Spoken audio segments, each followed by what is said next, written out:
कहने का मतलब ये हुआ कि पिछला इंटरव्यू में हम लोगों ने इस चीज़ को भी देखा और लोग देखते भी हैं, और उस इंटरव्यू को आप लोग डिस्क्रिप्शन बॉक्स में देख भी लीजिएगा सर का।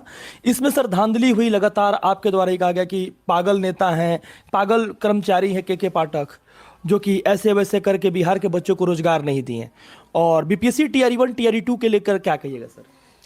नहीं, देखिए, कोई साक्ष्य जिन सवालों को आप उठा रहे हैं, हम भी आपके साथ ही खड़ा रहे हैं और हैं भी, कोई पक्का सबूत आज तक कोई दे नहीं पाया।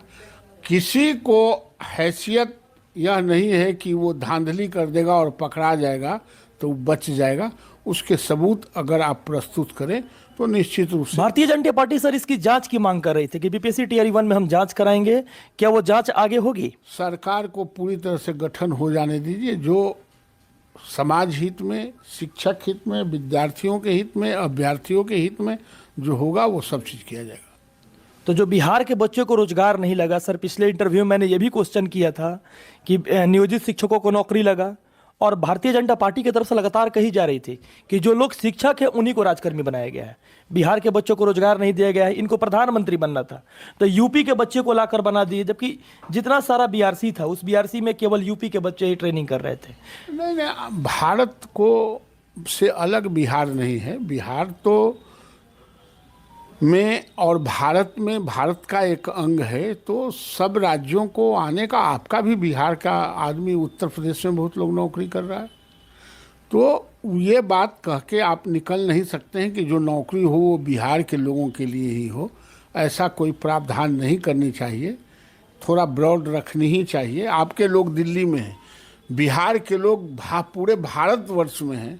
आप बिहार में रोक दीजिएगा, आपको पूरे भारतवर्ष में रोक देगा तो कैसा लगेगा? सर प्राइमरी एजुकेशन में भाषा हारता होती है, उसमें तो कम से कम डोमिसाइल होना चाहिए।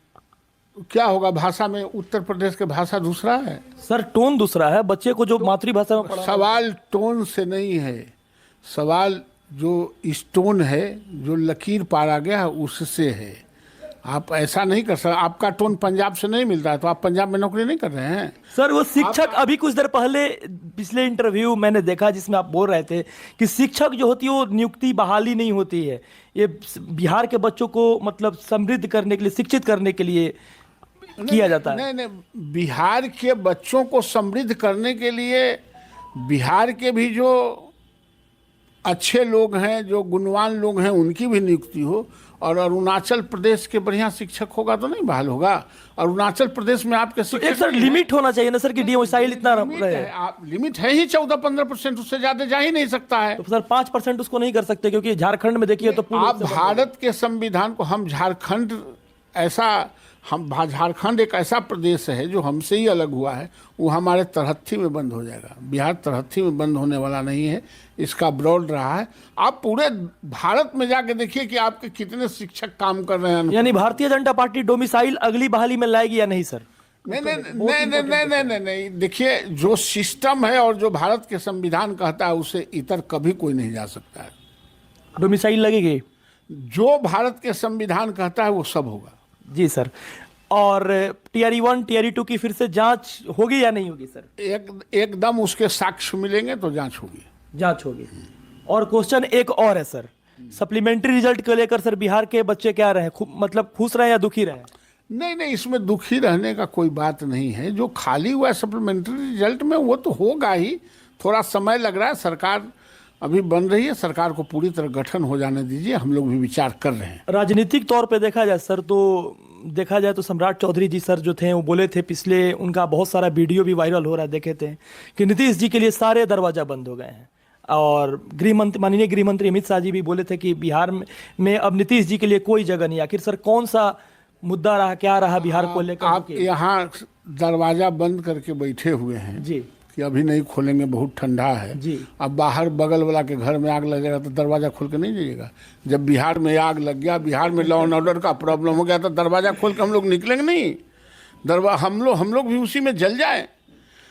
आग का लपट किसी को लपेट सकता है, इसलिए उस आग को बुझाने के लिए दरवाजा खोलना पड़ता है और बेहतर व्यवस्था बनाना पड़ता है। सर फिर से राजभवन में नीतीश जी बोलेंगे अब इधर उधर जाने वाले नहीं है, क्या बोलेगा सर नीतीश जी पे? नौवां बार है। नहीं, ये उनके सवाल है, उनसे पूछिए। नौवां बार है सर। 9वां बार का लोकतंत्र में 25वां बार भी हो सकता है, कोई बड़ी बात नहीं है। इस पर कोई बहुत कमेंट नहीं। अच्छा ठीक है सर, लास्ट में युवाओं के लिए क्या मैसेज दीजिएगा? युवाओं को पढ़ें और लड़ें। जो शिक्षक बन गए उनके लिए क्या है सर? शिक्षक जो बन गए हैं वो गांव गरीब किसान मजदूर के बेटा को अपने ही बेटा के श्रेणी में रह के पढ़ावें। जी ये नौकरी करने का जगह नहीं है। जी। आने वाला कल बिहार का जिम्मेवारी उन्हीं बच्चों के कंधों पर जाना है। उसी से निकल के दुनिया के तमाम सिस्टम को संचालन करना है। जिनको वो पढ़ा रहे हैं वो बेहतर पढ़ाएं, सिर्फ ABCD नहीं पढ़ाएं, वो बेहतर व्यक्तित्व भी बनाएं, बेहतर इंसान बनाएं। यह उनसे गुजारिश है। सर, नीतीश जी के बारे में कुछ बोलना चाहिएगा? क्या नीतीश जी के बारे में? अब नीतीश माननीय मुख्यमंत्री जी के बारे में एक शब्द सर। अब तो नीतीश जी के बारे में क्या बोलिएगा? नीतीश जी अच्छे आदमी नहीं हैं। अब बिहार को जिन्होंने विकसित किया है, जी सर, जितना नीतीश कुमार ने NDA के साथ रह के बिहार का विकास किया है, हम समझते हैं आज़ादी के बाद किसी ने सोचा नहीं था। आप सोचे थे कि गंगा में मेरीन ड्राइव बन जाएगा जहां घूमने जाते हैं? आप सोचे थे कि पूरा पटना फ्लाईओवर से छाया जाएगा? आप सोचे थे कि ये इनकम टैक्स से लेके और यहाँ तक ये सरदार पटेल भवन तक सारे मुंह बिल्डिंग बाए हुए थे, सुंदर सुंदर बन जाएगा? आप सोचे थे कि ये सड़कों का फुटपाथ बन जाएगा और सड़कों को एक एक चौवा नाप के उसको हम सुदृढ़ीकरण कर देंगे?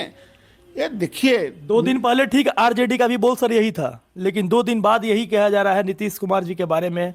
अब RJD के जितने सारे विधायक थे विपक्ष में जाकर वो बोलना स्टार्ट कर दे नीतीश जी के बारे में। ठीक उसी तरह से भारतीय जनता पार्टी के से जब अलग होकर वो गए थे, अचानक से वो दिन में एक ही दिन में सरकार वो बदल लिए थे, तो सेम ये रूल रहा। सर, नीतीश जी पर ये चीज फॉलो क्यों होता है? नहीं, सरकार बदल लिए थे और सरकार का लॉ एंड ऑर्डर कंट्रोल। पढ़ो और लड़ो, खेलो। समझ रहे हैं ना? पढ़ाई कीजिए और लड़ाई कीजिए और खेल भी करना जो है। पढ़ता है वही लड़ता है। जी सर।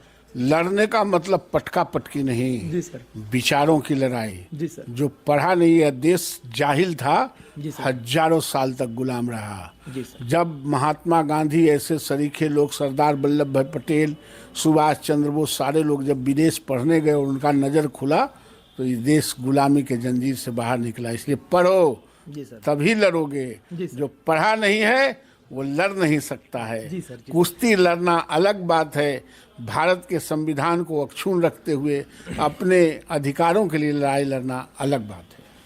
तो आप देख रहे थे MSP नेटवर्क और साथ साथ में कद्दावर नेता नवल किशोर यादव जी।